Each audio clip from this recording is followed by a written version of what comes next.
year's Philippine Digicon promises to be truly unforgettable, especially with the participation of one of today's most exemplary film actors and a global icon. She embodies the most fascinating aspects of revolution, playing roles that go beyond her excellent performances on film. The South African-born Academy Award-winning actress is one of the most celebrated of our time, captivating audiences across the globe with her ability to embody an array of real-life and imagined characters. She masterfully demonstrates how to use one's platform for good. Our guest is not only a United Nations Messenger of Peace, she is also the founder of the Charlize Theron Africa Outreach Project, an organization that invests in the health, communities, and education of African youth and their ability to keep themselves safe from HIV/AIDS. Today, we are chatting with her about revolution with a mission. Please join me in welcoming Academy Award-winning actress, film and TV producer, and United Nations Messenger of Peace, Ms. Charlize Theron. Charlize, happy to have you here.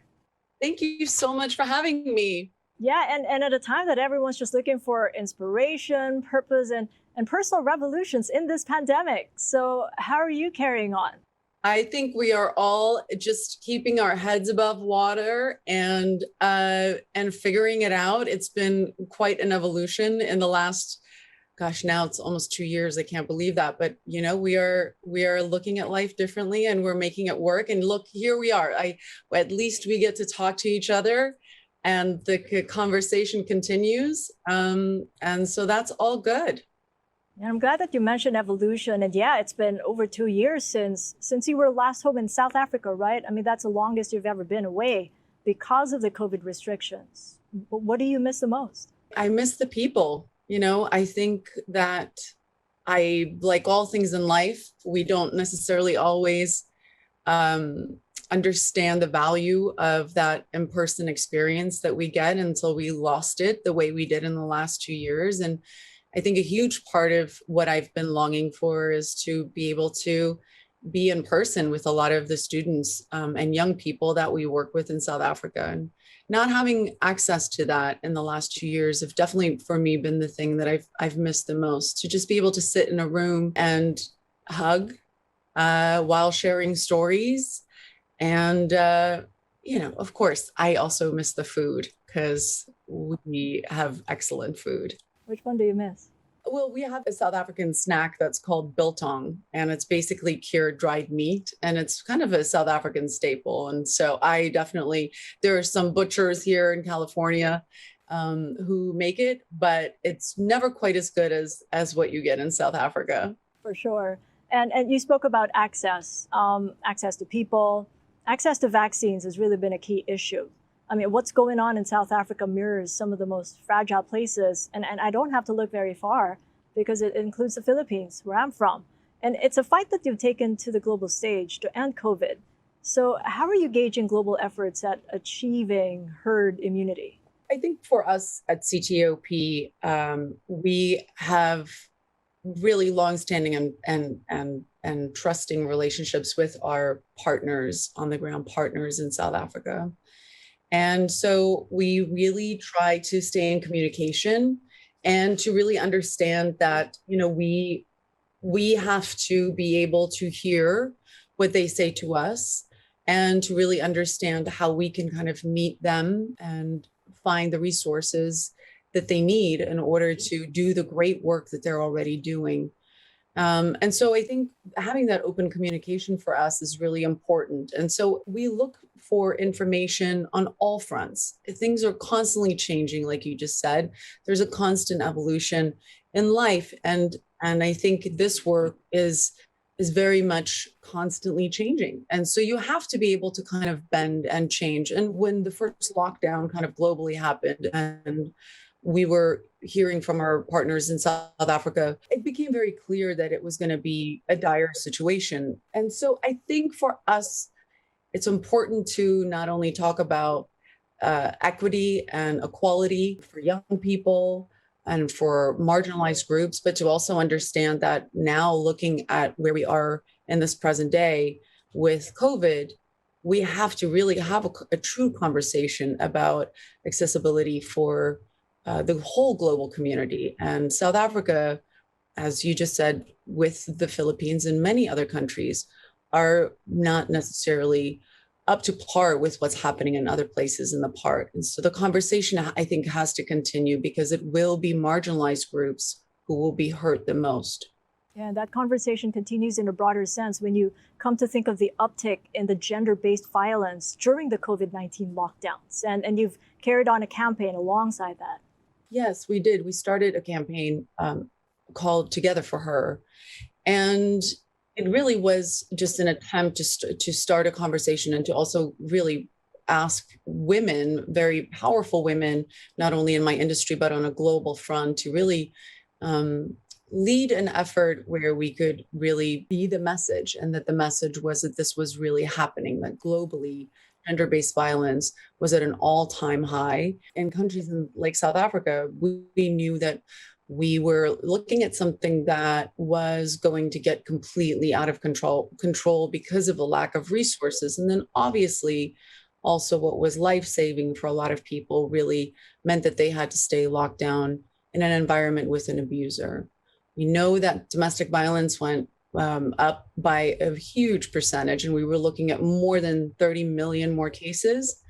And it really, really is so vital to engage with grassroots organizations who work in communities who really, really, truly know where those resources will be allocated the best. And so coming together with EIF and CARE Foundation, starting Together for Her, really amped up that conversation. And we got to put some really good, I think, over $1 million towards great organizations that were already doing great work globally.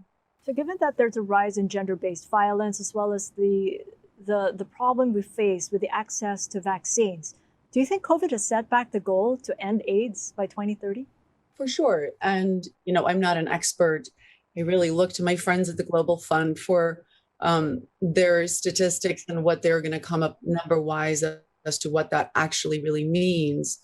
But we know for a fact that COVID has set us back in many ways, not just in COVID, with HIV and AIDS, but also on obviously gender-based violence, but also a lot of other things. We realize that we're dealing with communities who are in very rural parts of the country, and we also know that looking at the whole of South Africa, 8.2 million people who are HIV positive have immune issues already. And so when you look at those communities and you realize that they're going to be last in line to get vaccines, you can see the trickle down effect of what it's really going to mean in the long run, not just for HIV AIDS, but for, I think, for a global understanding of global health in a lot of communities, but for sure in South Africa. So what do we need to do to tackle the widening inequality? Well, I think this is a great start, right? I really believe that constant, continued conversation, debate around these issues, put them out in the forefront. And the more we can turn that light on in the room and not have it be so dark, share our feelings and our experiences with each other, acknowledge when we're wrong. I mean, for me personally, the last 2 years have been moments of great reflection and really truly understanding, my part as a white woman and my privilege and how that comes into play in my every single day life and how that affects other people. Looking at my business and how I run that, and am I responsible in creating opportunity that will only enrich my company as far as storytelling goes, because we know great stories come from diverse voices. And so I think we obviously keep the conversation going. We don't forget about this. And I think we are definitely in a place where all of that is definitely happening. And I think the pressure that we're putting on our representatives to really understand that there is a systemic change that really needs to happen in order for things to truly go away, that continued pressure, I think, is important too. And then there's the conversation of Afghanistan. You've joined calls to protect and support Afghan women and girls following the turmoil there. Why is this important to you? Well, I mean, it's important on many fronts, right? I think there's an apathy that we all have when we see the images of Afghanistan and what's going on there right now. But knowing the history of women in that country, and where they kind of place in their society. We know some of the brutal actions they've taken against them, the lack of them being able to go to school. We've also seen in the last 20 years how all of those things have kind of been changed and presented to a new generation who doesn't know life under the Taliban. And so I think that there is an importance for us globally to not forget each other. Yes, there's been mistakes made, but this is where we're at right now. And I think that as a community, when we come together globally, that's when true change happens. And so I think for us as a world to not acknowledge the fear that a lot of women and young girls are facing in Afghanistan right now, and to not understand what that could mean as a trickle down effect for a lot of other women in other countries, would be, I think, very ignorant.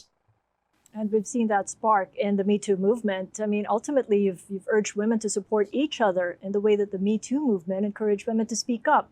Do you see the campaign as a roadmap for other movements? Looking at a blueprint as something that works for everybody, looking at a one size fits all for any kind of movement that wants to make real change is definitely not something that I think is a successful model to look at. I think being open and really listening to what that movement is going to need is probably more important. But we can definitely look back and see how certain things where there's correlation or there's a continuous thread that you could look at that is similar to what you're trying to accomplish with a movement is definitely a learning experience for sure. Unfortunately, I don't think there's a recipe for these things that works for all circumstance. Let's just take a step back and go into your earlier years. You grew up in South Africa when the AIDS pandemic hit really hard. What impact did this period have on you? Interestingly enough, I was around the age that my oldest daughter is right now, going through this pandemic. And I wonder how she will remember this part of her life. I know that for myself, there was a tremendous amount of fear in not knowing, I feel like where we are in science today and having accessibility to understanding viruses more, not just more rapidly, but also just having access to that information, didn't exist when I was around her age. And so it took us a lot longer to get the information as to what HIV was, how you got it. There was so much misinformation around it. And I think as a child, that was incredibly frightening. I mean, not just for me. I know that for us as a country, it was very frightening. It was also something that personally touched us as a family. We know of many families that we knew of, that we worked with closely, who, mysteriously would pass away. And sometimes the answer was given that it was tuberculosis or sometimes other illnesses. And I think it was pretty set then for me, even as at that age, no matter what I was going to do in my life or where I was going to end up in my life, that somehow that would always be part of my memory and kind of what formed me as a human, just experiencing that. In order to be a human that feels of service, it was a very natural place for me to later in my life look upon and say, okay, this is first of all a very immediate need in a country that I feel very, very close to. And also, once you've personally experienced those things, it's really hard to kind of not be proactive, especially in something that is 100% preventable. We know how to not get infected. And having access to that knowledge was something that to me was really frustrating, knowing that there was maybe an entire younger generation that was not going to have access to that simple life-saving information. And you've specifically picked the young people in South Africa. Your lens, HIV/AIDS prevention, and your goal, equity. Why the young people in South Africa? Well, it started with the fact that when the AIDS epidemic hit South Africa, we lost an entire generation of parents. And the amount of children that were orphaned or left with one parent, and in some cases just a grandparent, were really growing up having zero access to that life-saving information we were just talking about. And I think it to me looked like a cycle that would just continue if we only invested in immediate need of sick people, which obviously was a very and is a very important thing. But it's also not the only thing that's going to get us to seeing the light at the end of the tunnel when it comes to this virus.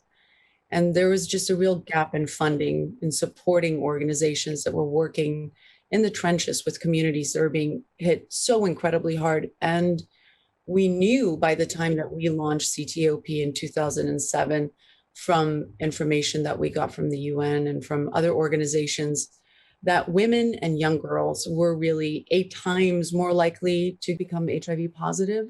And we also knew that they were the ones that were falling through the cracks more than anybody. So our focus really zeroed in on that part of those communities. It obviously does not mean that our work lives in a vacuum and we only do that, but that is definitely the underlying part of our work. But it is hard to go into communities and not understand that there has to be access to all of these life-saving tools, not just for young people, but also for their families and for their communities and for the schools that they go to. So, given the current circumstances, how are you now adapting in the way that the pandemic has sped up the school dropouts and the domestic violence? You have to just kind of stay in touch with those organizations, and you have to really take in the information that they give you because they are living it, they're there, and they are constantly speaking to the members of their community. And so we get a true sense of what COVID is doing and how gender-based violence is really affecting those communities. And we really listen to them. They're the experts.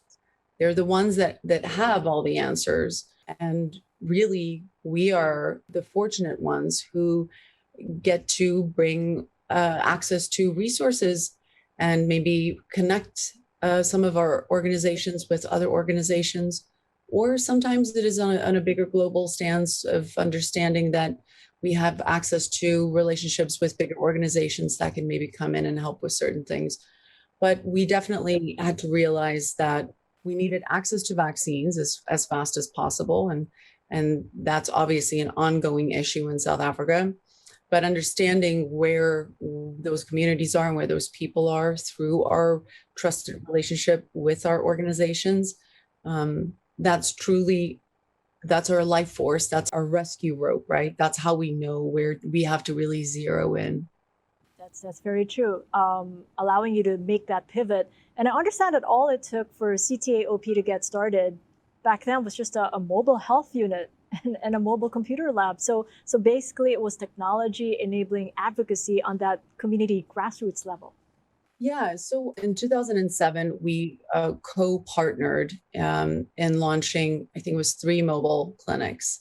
And it did have a technology side to it for sure, but it was trying to bring health saving information to communities where there really was no infrastructure, and also just trying to take the funding that we had and to try and stretch it as much as we possibly could to reach as many people as possible. And so mobile clinics was an idea that was brought to us that had been very successful in other areas. And so we kind of ran with that idea. And it was a really successful program. And it was also, I think, the beginning of our learning journey and really truly understanding through that first part of our launch what was really needed. And also understanding that, this idea of trying to work in the HIV/AIDS field doesn't really happen in any other way but holistically. And that took us some time to really hone in on and figure out how to make that part of the program work better. But it became very clear to us from launching the mobile clinics and having kids for the first time in their lives have access to the internet and to learn how to be able to use computers as a life skill, as a work skill for their future was definitely a huge part of that. And these are all things that I think we all take for granted. We're sitting here, we're using this great technology, we use it every single day, but that's not necessarily the case for a lot of bright, young, resilient, promising young people, not just in South Africa, but everywhere in the world. And if they had access to that skill, how that could maybe change their lives. Talk to us about those kids, and pick up on the Youth Leadership Scholarship Program. It's now in its fourth year, relatively new, but stands at a pivotal moment in a pandemic where you're seeing education as a means to empower young women. Yeah, so I love telling the story. The origins of our youth scholarship program really came from a young woman named Aya, who we met her in the Eastern Cape. I think it was in 2018. And we were lucky enough to sit in with a community meeting where a lot of young people were sharing some of their stories of what they've experienced and also problem solving.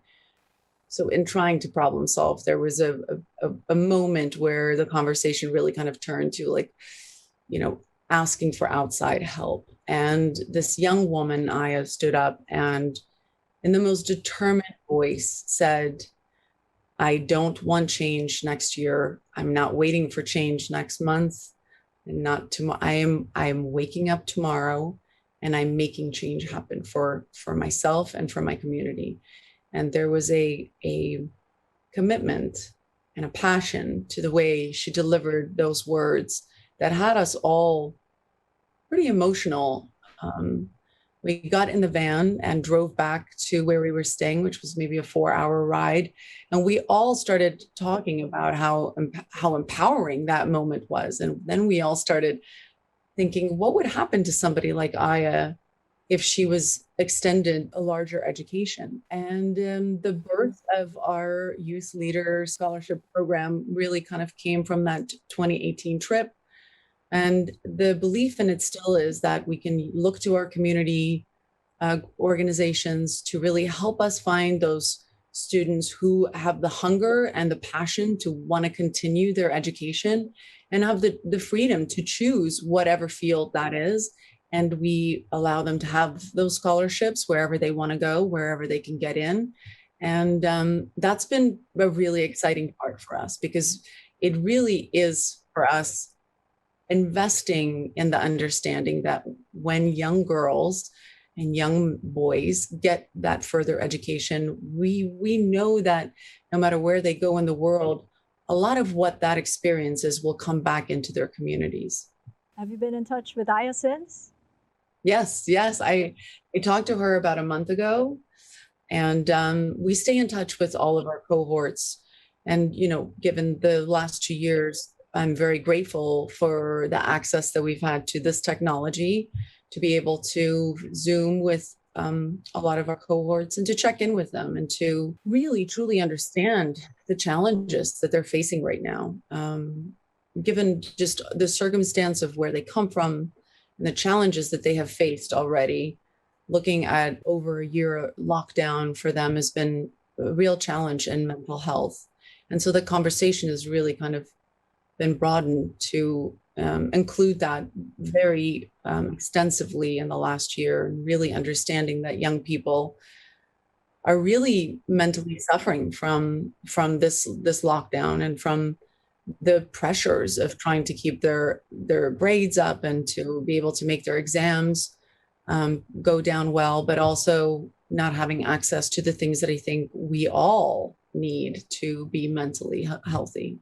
I mean, it's incredible how you just surface a lot of learnings from that true grassroots level through technology and using that to inform and amplify your advocacy. How are you staying grounded in what you do while keeping globally aware? I've always been, I was raised by a mother who always used to say to me when I kind of got overwhelmed by things, you could just keep your head down and you do the work. And I think, maybe not so much in my 20s, but now in my older age, I've learned the value that comes from listening.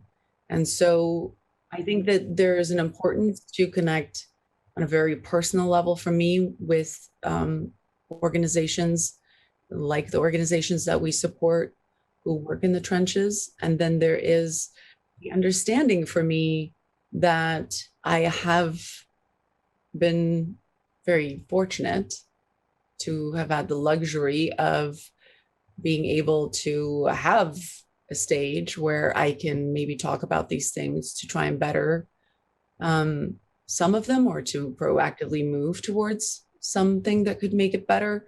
And so, for me, not using that knowledge in a productive way, whether it is through talking to you and reaching an audience in the Philippines to maybe understand the plight of a lot of young people in South Africa that they might relate to, understanding that we are all so connected, right? That our stories are not that different from each other. It might just be the place and the language that's different. That we can kind of lean on each other in that sense. I think that's what gives me strength, and really truly believing that when we share as a global community, we can also lift each other up and help each other. One of the words I kept coming across reading anything CTAOP is Ubuntu, a South African philosophy you've often mentioned. I am because we are. How does that resonate with you in a time of pandemic? Yeah, it's very much what we just discussed. I think for me, um, I was fortunate enough to be raised by a parent who always made me, always, to the point where it was almost like, as a kid, super annoying, because there was this constant voice in the back of my head that would always say, don't always just think about yourself. Think about what is happening outside of your world, outside of your bubble. And I think also a very early understanding of how, when communities flourish, when people are doing well, when they are healthy, when they are happy, it means that it's not just corralled in that place. It trickles to a wider stage, to a wider global stage. And I think for me, that was very true when I was lucky enough to start traveling when I was 16. I think when you travel and you see other cultures, other countries, other communities, and how they live and how they are, like I said, not always that different from yourself, and maybe in the intriguing ways they are, and you're intrigued and you want to know more about those things. But I think at the core, as human beings, what I realized from the time that I could travel is that we really all need each other. And so Ubuntu is a kind of a I guess the proverb of it is something that I've lived, I feel like, my whole life. Mom is a repetitive refrain since the start of the chat. I'm glad you bring her up. She's really been a key person in your own empowerment. What has she meant for the way you think about what you stand for today? Yeah, I mean, listen, I realized the embarrassment of a 46-year-old woman talking this much about her mother. And I also am in full acknowledgement that she just happens to be a pretty impressive human. And so I got really, really lucky that that I got to spend that I still get to spend all this time with her. She's constantly still teaching me, not just through her words, but through her actions and how she lives her life through example. And I think on a more personal note, that definitely influences me as a mother and how I want to raise my two daughters. There were these incredible empowering moments with my mom that she enabled me to have as a young person, that I think also influences outside of my own children, just the work that I do with young people, and really understanding how powerful a positive message of challenging yourself or encouraging yourself or support, what that can do to a young person, because I am an example of that. And so I think that a lot of that, my inspiration around the work with young people, comes from just how I have realized the value of having access to something like that, because I had that for myself. She draws inspiration from you too. I mean, Mom got to flex her own acting chops with you in The Cider House. What was the experience like with Mom on the big screen?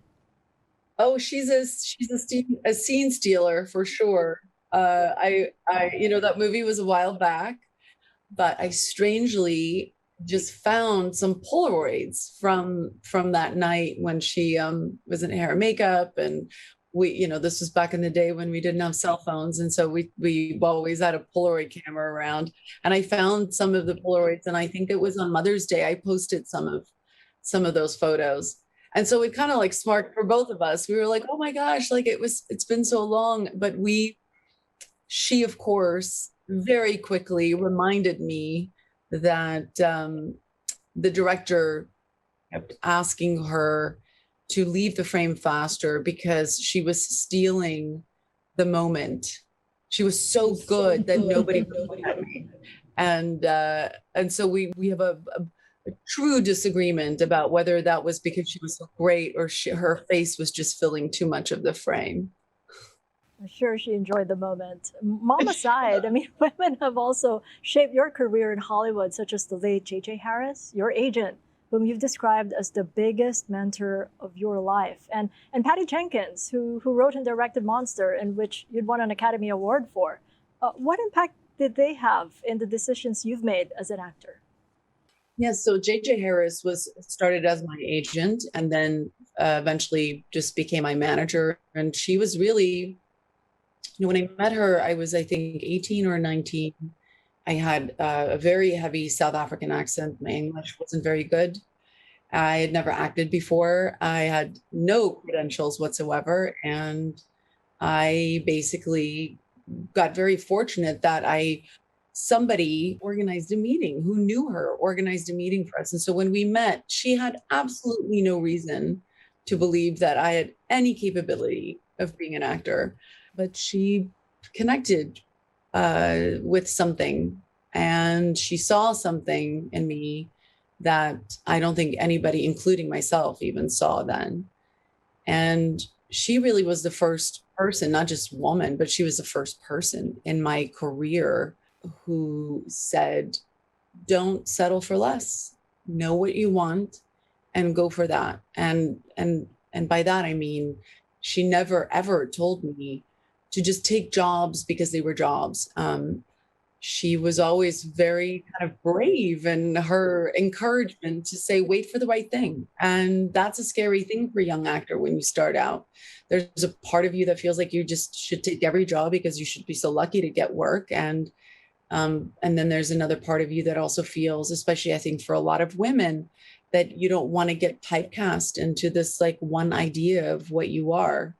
And back then, that was definitely a really big issue. I feel like women back then, if they played one role, that was all they got to do. And then Hollywood would kind of like use that for 5 or 6 years, and then they would be done with that. And so she really made me brave in understanding that, yes, it was a risk, but it was a risk worth taking, and that I was worth that I was worth wanting more for myself and my career. Patty Jenkins, who is definitely a mentor and also a great friend. I'm seeing her next week. We haven't seen each other in a while. She's a force of nature, like a lot of women that I'm so fortunate to have in my life. I get to meet all these firecrackers, all these women who are just constantly pushing the boundaries and constantly kind of not taking no for an answer. And Patty is the epitome of that. If anything, she personifies that. The more you tell her no, the bigger she gets and the more aggressively she'll move forward. And so I absolutely love having her in my life. Because I think we all need encouragement sometimes, right? When things are maybe not going as smoothly as you want them to go, or you get a little demoralized. To have that woman in your life that says, no, like you might not have the energy for this right now, but I'm gonna like give you some energy and I've got your back and keep going. And Patty Jenkins is definitely one of the many women like that I have in my life.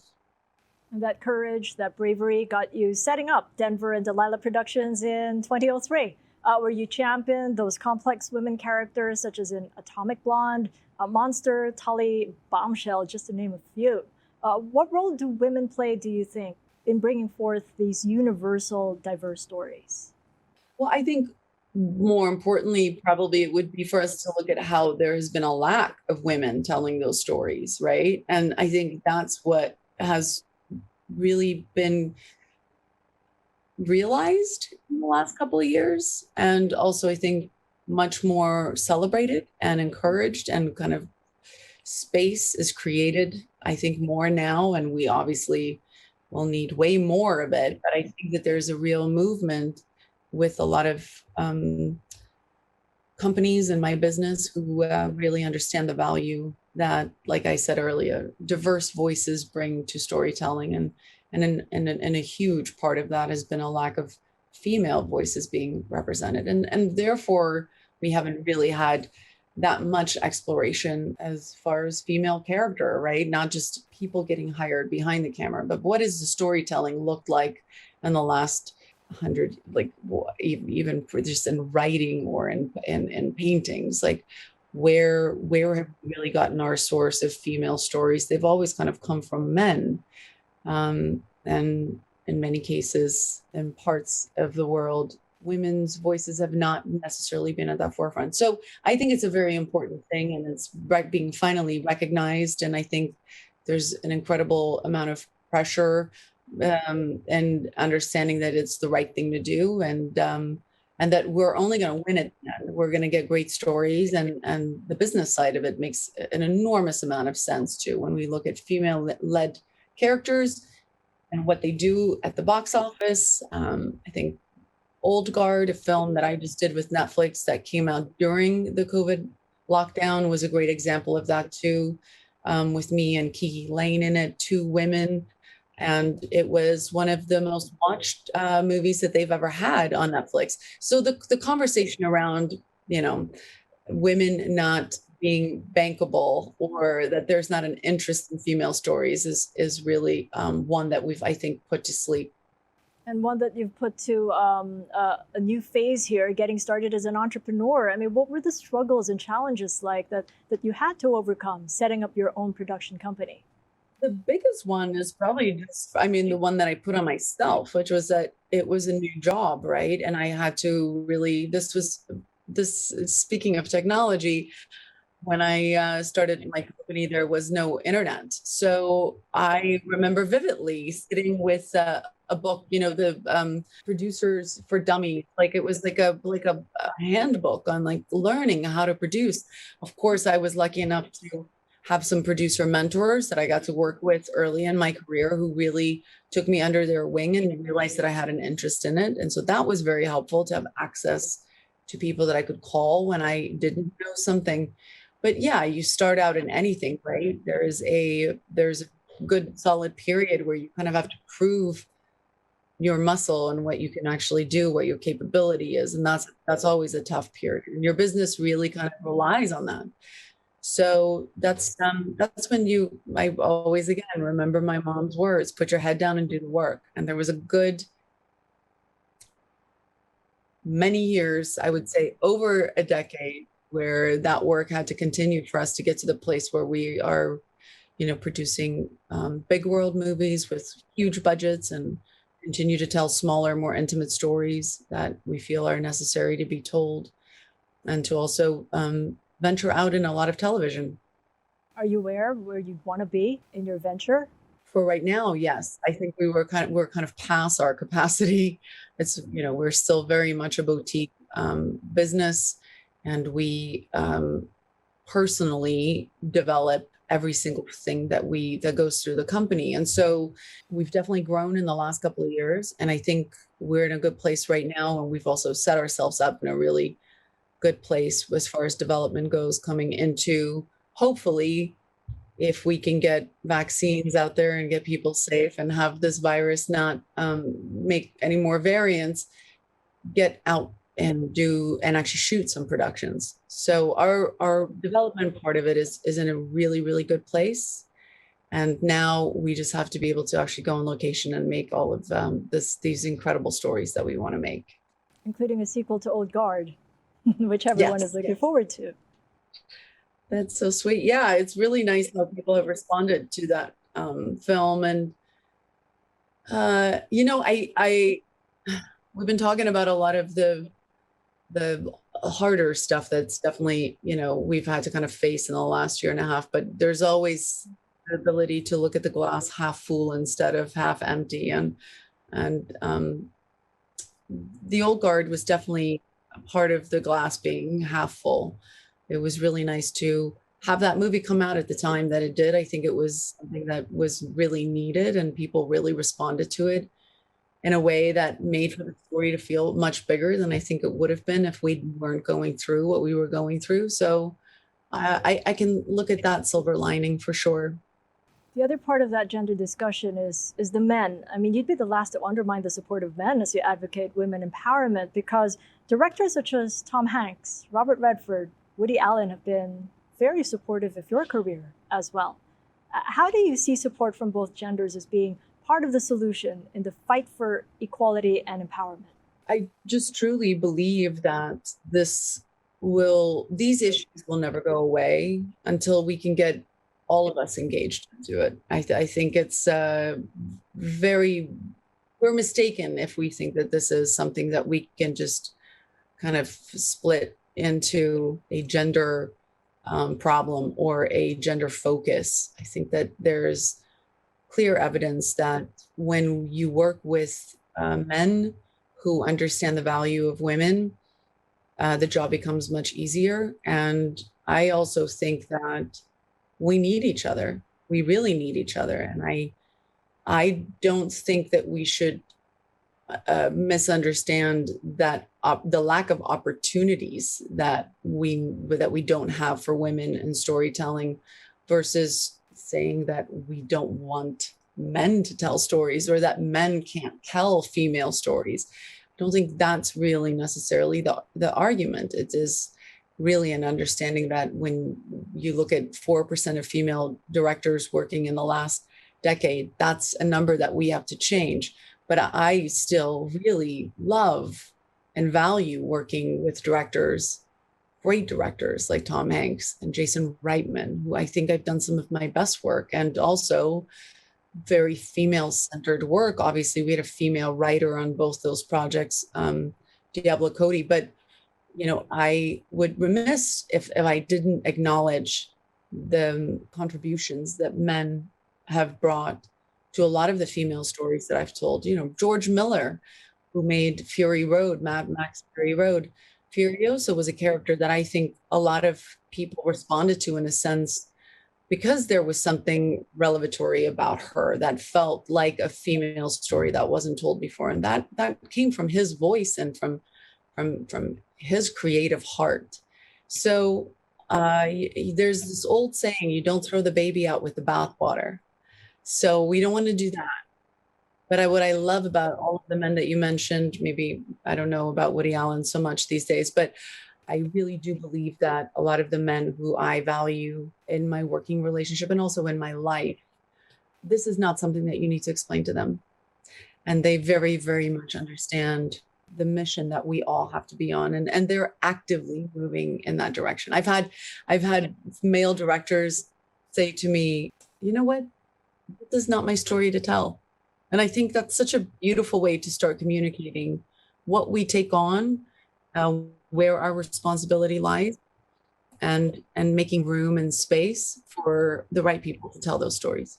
You mentioned your eldest daughter a little earlier, but you're mom to two daughters, August and Jackson. So you've got your hands full. It's a lot of work to be a parent. How are you managing to define or redefine work and life balance these days? I think it's always a challenge to find the balance. I think that there's never a time that I have not found it to be a challenge. And I find sharing with other, not just single parents, but I think just parents in general, working parents, you are always asking the question, is it too much? Am I home enough? How do I balance the needs of my child? Is this the best thing for us as a family? You're not just thinking of yourself in an insular way anymore. And I think that's just a constant evolution, right? So the good thing about that is that there's no doubt in my mind that they come first and that my family comes first and that I'm very lucky to have this job and I love it very much. But it doesn't even come close to that if there was a choice to be made between, what's good for my family or whether I would go do a movie. That's a no-brainer for me. So, but there's room, I think, for both. And right now, for sure, it might change in a couple of years. And so I'm just constantly kind of checking in, and I talk to a lot of other moms in my situation and would try to share stories. And I find in that to not be so alone and to feel like I know a lot of other moms who are going through this as well. So, and you get great advice. You get great advice. You get great ideas of how to manage things a little bit better. Charlize, we got a lot of questions coming through the audience. One on sustainability. As one of the voices of the United Nations Global Goals for Sustainable Development, in your own words, how would you define sustainability? Yeah, I mean, I think that sustainability is definitely something that has to be part of the community that you work in, right? If we look at that on a global effort, on a global scale, I think sustainability is something that needs to be able to be sustained. And we have to look at all the factors that makes it sustainable. And I think having that awareness of what works in certain communities and what doesn't work in other communities, and understanding that it is not a one size fits all scenario is very important. But I think, to use an example, for us with CTOP, it was very important to understand the sustainability around what we wanted to do with communities in South Africa and also in other parts of Africa. Understanding that ultimately, whatever we bring to the table, that this is their choice and that their community, and that ultimately we have to create something that they can sustain, that can actually help them in the long run. And I think that ownership is a really important part of it, right? Just as a follow up, what does success look to you like all the way to 2030, a target year for the UN Sustainable Development Goals? I think success looks different in different places. And I think that goes back to the conversation that we just had and also earlier, with really understanding that there is no blueprint, there's no real true map for everywhere that you work or where all of our issues are. I think that having a real intimate understanding and access to personal knowledge from personal experiences of people living within their communities who have the best reach to talk, to have access to the people who are the most in need. I think those are the things that will ultimately lead maybe some programs to feel like their successes and the fact that their community really struggled with stigma, and that through their program, they've been able to eliminate that stigma. And so when you look at that as a 10-year goal, and that's a success for them, right? Having that stigma kind of removed from their community.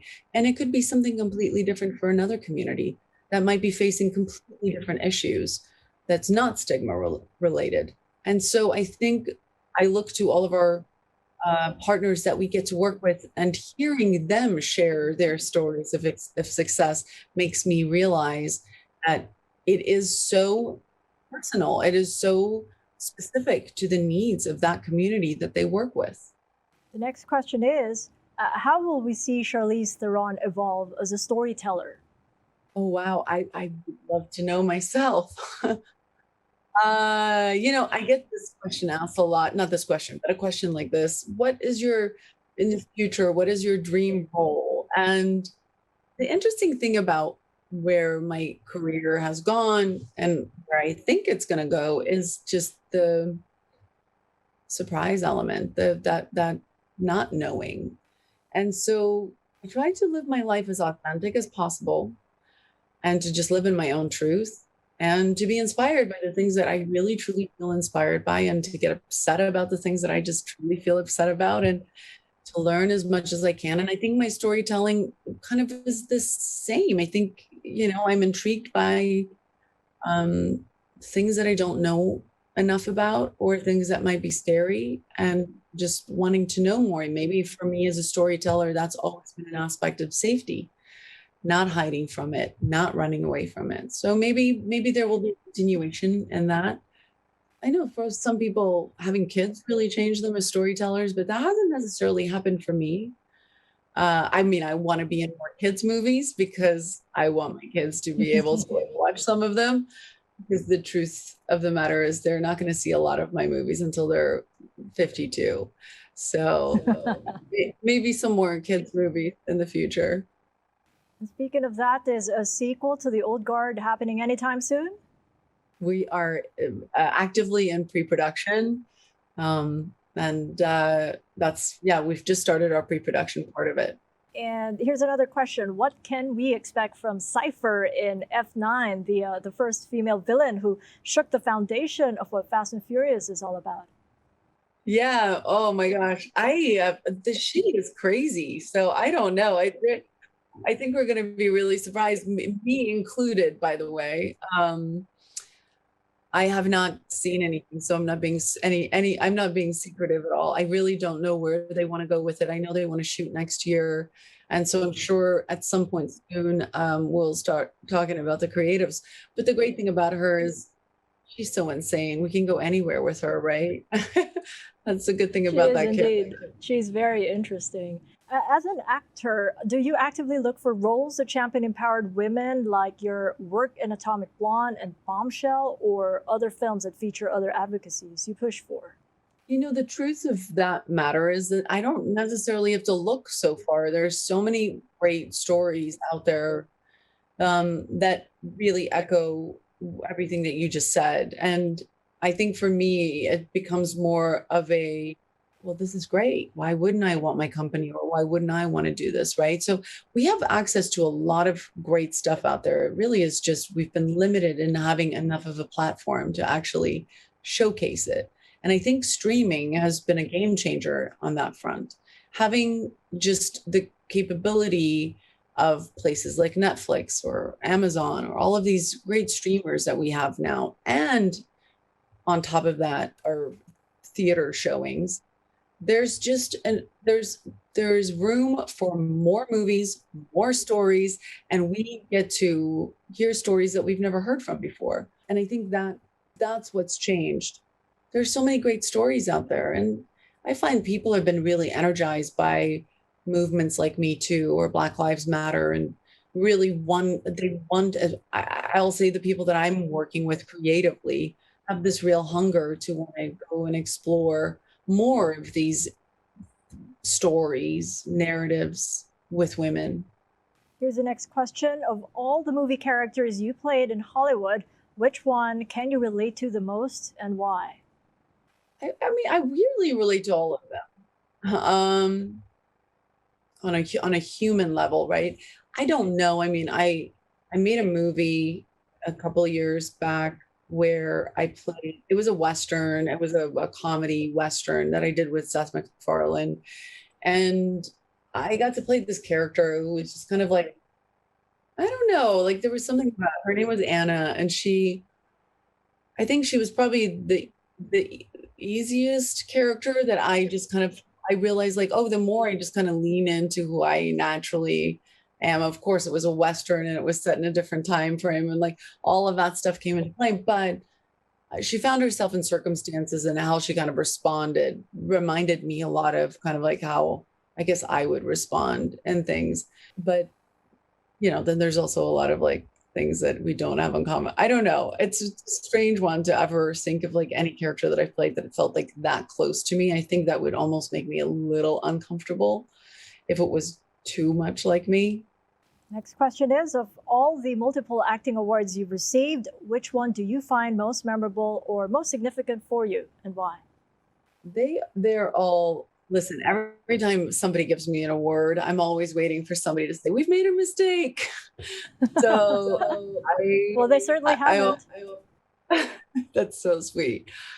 But obviously the Oscar was a pretty big one. I never in a million years thought that anything like that was even plausible, and it was a insane experience, and one that I think even in that moment, even though it's such an out of body experience, I had a real awareness of just how special it was and how grateful I was that I not won the award, but that I was given this opportunity by Patty Jenkins to play this part that people responded to the way that they did.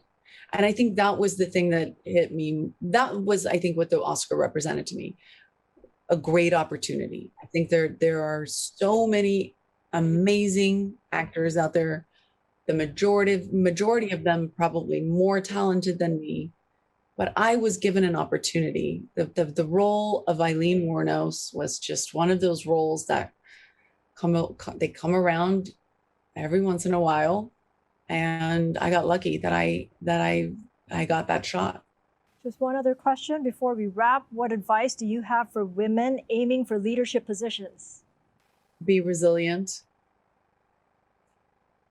Find your crew, find your team, find and surround yourself by people who make you better, who challenge you, who push you. Always ask yourself, is this where I can bring myself, or is this person making me perform in a way that I could never do on my own?